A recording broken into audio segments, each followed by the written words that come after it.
तो दोस्तों, एक और नए डिफरेंस में आपका स्वागत है। डिफरेंसेस आपके लिए बैक टू बैक आ रहे हैं, ठीक है ना। और किसी भी सब्जेक्ट से, मतलब जो जाते हमारे आर्ट साइड से रिलेटेड रहते हैं और कॉमर्स साइड से रिलेटेड हमारे जाते रहते हैं, ठीक है ना। बट हम बैक टू बैक बनाने पे लगे हुए हैं ताकि हर तरह के डिफरेंस आपको यही मिल सके। क्लियर है। आज का जो टॉपिक है हमारा वो है जनसंख्या की प्राकृतिक वृद्धि और जनसंख्या की वास्तविक यानी रियल वृद्धि। ये नेचुरल है, वो रियल है। तो टॉपिक समझ में आ गया, जनसंख्या की प्राकृतिक वृद्धि और जनसंख्या की वास्तविक वृद्धि। छोटा सा डिफरेंस है, 5-6 पॉइंट्स खाली लिखे होंगे मैंने, और इनको फटाफट से पढ़ लेते हैं, ठीक है ना। तो स्टार्ट करते हैं पहले पॉइंट से। यहां पे लिखा हुआ मैंने परिभाषा यानी मीनिंग बताने वाले हैं आपको। मीनिंग में लिखा है मैंने कि जनसंख्या की प्राकृतिक वृद्धि से अभिप्राय दो समय बिंदुओं, यानी आप कोई भी दो टाइम ले लो, जैसे 1990 1991 ले लो, 2022 2023 ले लो, तो आपको इस तरह से आप डेटा ले सकते हो। दो कोई से भी समय बिंदु ले सकते हो। तो दो समय बिंदुओं के बीच किसी विशेष क्षेत्र, आप कोई भी क्षेत्र ले लो, कोई भी कंट्री ले लो, जो भी आपको लेना हो ले सकते हो। तो जनसंख्या की प्राकृतिक वृद्धि से अभिप्राय दो समय बिंदुओं के बीच किसी विशेष क्षेत्र में जन्म और मृत्यु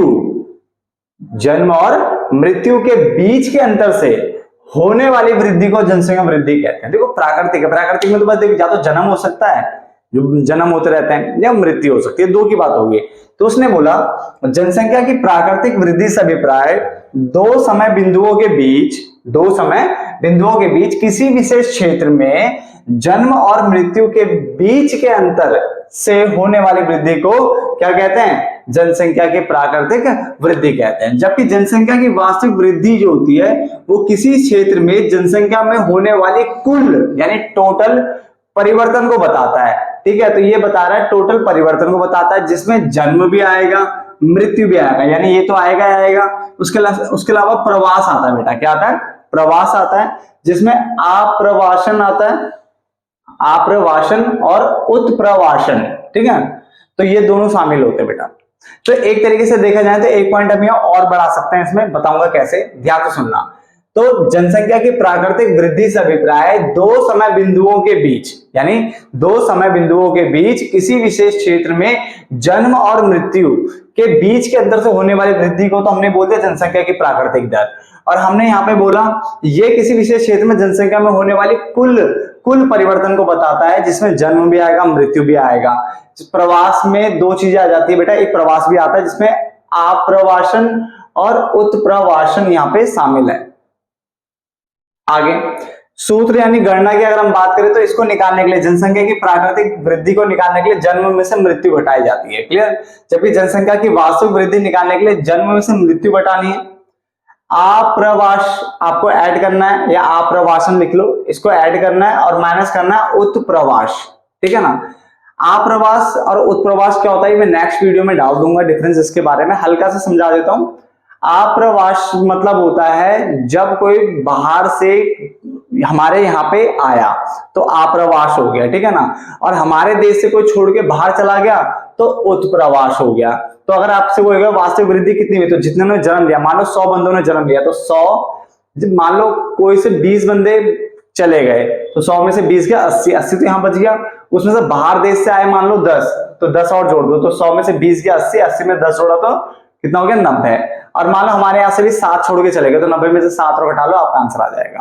क्लियर है? तो फॉर्मूला आपको पता होना चाहिए। इसके बाद दर्शाना की अगर हम बात करें, दर्शाता क्या है ये, तो यह जनसंख्या में प्राकृतिक रूप से हुई वृद्धि को दर्शाता है, जबकि जनसंख्या में वास्तविक जो जनसंख्या है उसकी वास्तविक स्थिति को दर्शाता है। देखो आगे वीडियो को मत बढ़ाना, वैसे वीडियो 5-7 मिनट से ऊपर की बढ़ने वाली है ही नहीं। समझना मैं क्या कह रहा हूं। ये कह रहा है जनसंख्या प्राकृतिक वृद्धि से अभिप्राय दो समय बिंदुओं के बीच, तो दो समय बिंदु लेने, किसी विशेष क्षेत्र लेना है और उसमें जन्म मृत्यु के बीच के अंतर को, यानी इन दोनों के अंतर से होने वाली वृद्धि को क्या बोला मैंने? जनसंख्या की प्राकृतिक दर। यहां पे मैंने क्या बोला कि जनसंख्या की जो वास्तविक वृद्धि होती है वो किसी विशेष क्षेत्र में या किसी क्षेत्र में जनसंख्या में होने वाली कुल परिवर्तन को दर्शाता है, जिसमें जन्म भी आएगा मृत्यु भी आएगा और प्रवास भी आएगा। प्रवास के अंदर दो चीजें आती है, बाहर से यहां आना और यहां से बाहर जाना, दोनों आएंगे। क्लियर? यहाँ पे फॉर्मूला बना हमारा जन्म माइनस मृत्यु, यहाँ बना जन्म माइनस मृत्यु तो है ही है, साथ में आप्रवास बाहर से इधर जो है और उत्प्रवास जो यहां से बाहर चले गए, ये मान लो भी बहुत है इतना। ठीक है ना।